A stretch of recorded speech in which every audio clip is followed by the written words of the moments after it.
Ah, les parcs d'attractions. Ces lieux magiques où vous pouvez passer des heures à faire la queue. Et voler dans les airs dans des véhicules branlants gérés par des ados. S'ils sont super quand ils marchent, ils ont tendance à devenir super effrayants à l'abandon. Ruinés par la désertion, vétustés et même carrément morts. Voilà des parcs d'attractions qu'il vaut mieux éviter.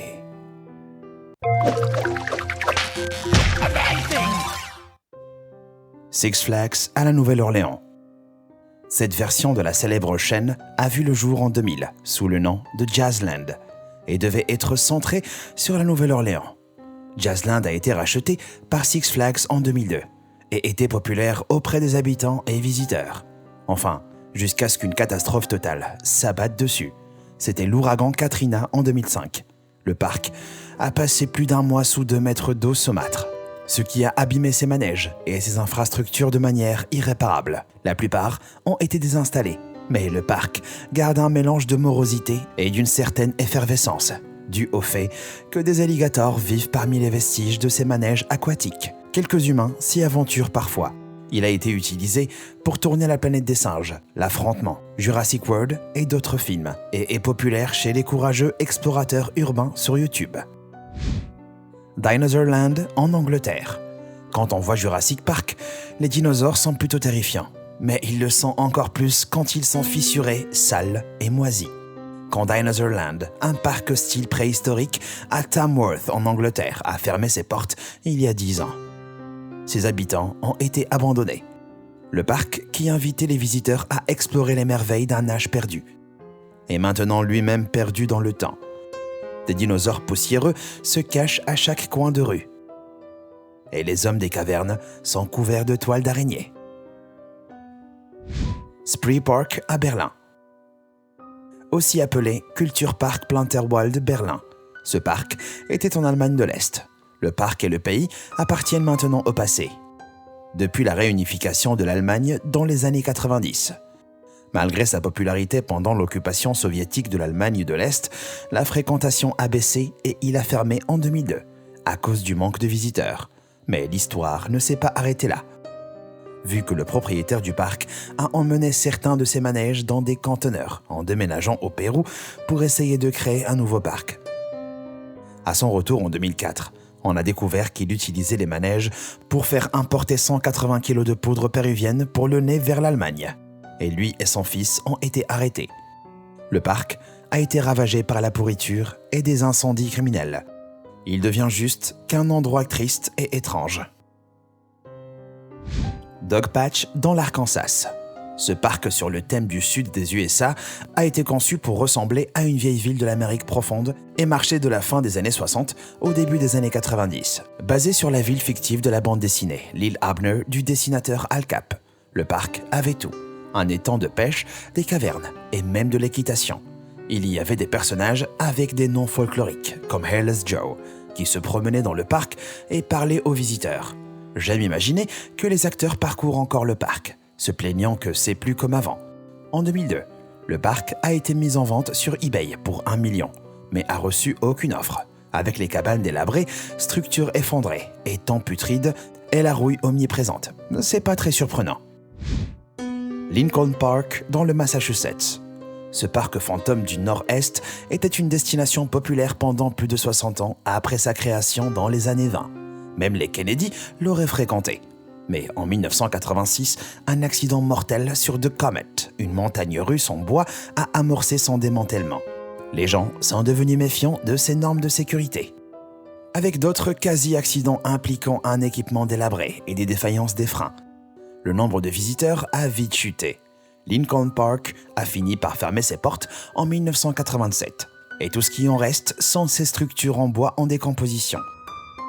La plupart se sont depuis effondrées, ternissant un endroit qui avait généré des souvenirs heureux pour plein de gens. Un endroit hanté par les souvenirs de l'enfant dont la mort a tout déclenché. Le parc d'attractions de Pripyat. Contrairement à d'autres parcs dans le monde qui avaient prospéré avant leur abandon, le parc d'attractions de Pripyat n'a jamais été ouvert. Son inauguration devait avoir lieu le 1er mai 1986 et il devait être un parc de culture et repos, pour les habitants de l'Ukraine occupée par les Soviétiques. Mais le 26 avril, la catastrophe nucléaire de Tchernobyl a frappé à quelques kilomètres et le parc a rouillé au milieu de la ville devenue fantôme. Si vous y allez aujourd'hui, vous pouvez voir les décos de l'ouverture qui n'a jamais eu lieu et des peintures murales pleines d'espoir.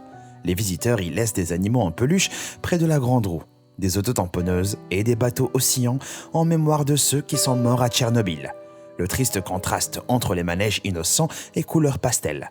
La rouille et la catastrophe qui a causé son abandon en fait un des endroits les plus tristes de la Terre. C'est aussi un des plus dangereux, car les zones non bétonnées restent dangereusement radioactives. Dunoš-Varoši, Vidin Park. Vidin Park est un autre parc soviétique célèbre et abandonné qui a ouvert ses portes en Hongrie en 1952. Dans l'esprit du communisme, il était totalement gratuit pour les visiteurs. Il a obtenu son financement du gouvernement soviétique et a bien prospéré pendant 40 ans. Mais quand l'URSS s'est effondrée, le parc a fermé.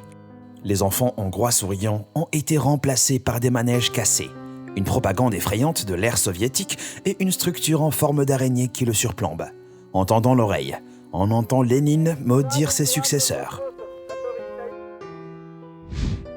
Dadi Park en Belgique.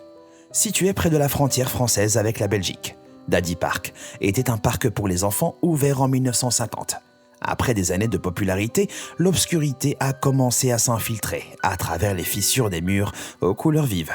Si Dadi Park a initialement survécu à une série d'accidents mineurs dus à des manèges mal entretenus, la fréquentation a piqué du nez en 2000 après qu'un enfant de 9 ans se soit fait couper le bras dans le manège Nautic Jet. Il a fermé pour rénovation, peu de temps après, mais n'a jamais réouvert.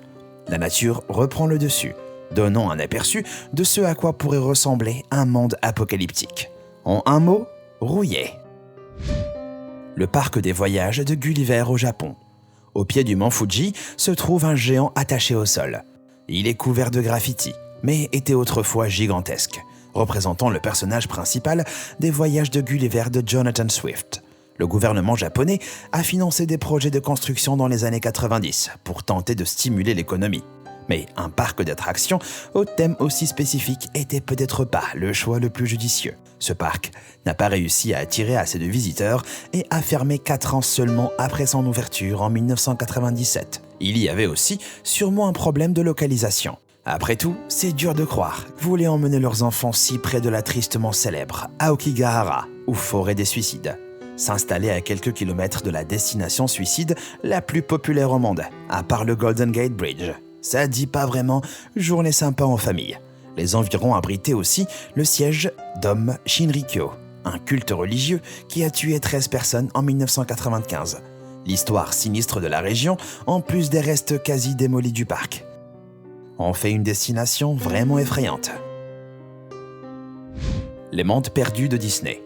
Au milieu d'un lac, à Disney World en Floride, se trouve Discoveryland, un parc zoologique autrefois populaire, mais maintenant accessible seulement aux explorateurs urbains les plus furtifs. Il est interdit, et Disney a dit que toute personne attrapée sur l'île serait bannie de tous les endroits de Disney à vie. Discovery Island a fermé ses portes en 1999 et ressemble surtout à des enclos et des passerelles délabrées du rivage. Ceux qui ont le courage de s'y aventurer ont trouvé un endroit envahi par la végétation. Des congèles pleins de trucs en décomposition et hyper bizarres, des bocaux et bouteilles pleins de vrais serpents. Et en face du même lac se trouve River Country, le parc aquatique abandonné de Disney. Ce lieu populaire ressemble à une bande-annonce de film d'horreur et sent l'hépatite. Après 25 ans d'activité, River Country a fermé ses portes en 2001. Incapable de rivaliser avec les parcs plus grands et récents de Disney World. Il est seul, avec sa piscine morte et stagnante entourée de toboggans sales et murs moisis. Idéal pour piquer une tête si Discovery Island vous fait pas assez peur. Holyland aux États-Unis. Rien de très sain à Holyland, construit dans le Connecticut en 1955. Le parc est une réplique du Jardin d'Éden, avec des hommages à la vie du Christ et d'autres dioramas bibliques. Il était surtout connu pour son panneau géant de style hollywoodien et sa grosse croix éclairée. Cet ancien lieu saint est maintenant effrayant. Il a été saccagé dans les années qui ont suivi sa fermeture en 84 et est plein de statues décapitées et d'iconographie souillée. Comme si ça suffisait pas, une femme y a été violemment assassinée en 2010. Si jamais vous allez en Terre Sainte, mieux vaut prendre un exorciste. Kejonuma Leisure Land au Japon. Ce parc abandonné à Tohoku au Japon n'a pas que des manèges rouillés standards et des bâtiments effondrés. Il a fermé en 2000 à cause d'une baisse de popularité, attribuée au faible taux de natalité et à l'instabilité de l'économie du Japon. Mais son côté déconcertant vient de son emplacement fantomatique. Il a été construit à côté de l'étang folklorique de la femme fantôme. D'après ce vieux mythe, une femme est devenue folle et s'est noyée dans l'étang après avoir donné naissance à un hybride serpent humain hurlant. Et la nuit, les cris de la pauvre créature et sa mère lunatique se feraient encore entendre. Je suis sceptique, mais je regarderai quand même par-dessus mon épaule. Nara Dreamland au Japon. Nara Dreamland a ouvert ses portes en 1961 et devait être le pendant japonais de Disneyland. Quand Tokyo Disneyland a ouvert en 1983, il a drainé les clients de Dreamland, conduisant lentement à sa fermeture en 2006. L'esthétique Disney contrefaite de Dreamland rajoute à son côté étrange. Le château a vite attiré l'attention des vandales, donnant à ses murs roses une atmosphère post-apocalyptique. Des personnages mignons et joyeux ont été souillés et laissés dans des poses inquiétantes. Et les attractions du parc se sont vite retrouvées pleines de poussière et lierre. Dreamland a été démoli en 2017, mais le youtubeur qui l'ont exploré le garde en vie. Cidade Alba Noel au Brésil. Cet endroit devait être la section sur le thème du Père Noël d'un parc plus grand au Brésil. Mais le reste du parc n'a jamais été construit. Et la Cidade Alba Noel a en fait jamais ouvert ses portes. C'est maintenant plus qu'une ville fantôme de Noël sinistre. Le créateur, l'homme politique brésilien Antonio Albano Reis, a été tué dans un accident de voiture à quelques mètres de là. Sa mort, en plus d'allégations de négligence envers les animaux sur place, a bloqué le développement, laissant derrière lui ce qui ressemble à une scène surréaliste de Noël de la série Twin Peaks. À côté du Père Noël et de ses assistants, vous pouvez trouver des poussettes abandonnées et bizarrement un Humpty Dumpty terrifiant. Même dans la chaleur de l'été, cet endroit promet des frissons garantis. Le Western Village au Japon. Dans la ville de Nikko au Japon, à environ 110 km au nord de Tokyo, se trouve Western Village. Le parc, sur le thème du Far West, est fermé depuis 2007 et habité que par des cow-boys robotisés morts, en plus d'une réplique du mont Rushmore. Si certains intérieurs restent impressionnants, on dirait que les robots vont bouger quand vous leur tournez le dos. On les trouve dans plusieurs scènes de la vie quotidienne dans le Far West. La pire étant celui d'un homme qui se fait arracher une dent. Les lierres rendent la scène encore plus effrayante et elles ont poussé autour des deux hommes. On dirait le jardin de Satan. Mais le plus étrange, c'est cette sculpture d'une femme qui a l'air fusionnée avec ce mur de chair bouillonnant. Je suis quasi sûr qu'il n'y avait pas ça dans le vrai Far West. Erreur de traduction peut-être. Alors, cette vidéo vous a donné envie d'aller voir des parcs d'attractions abandonnés ou de rester très très loin de tout ça.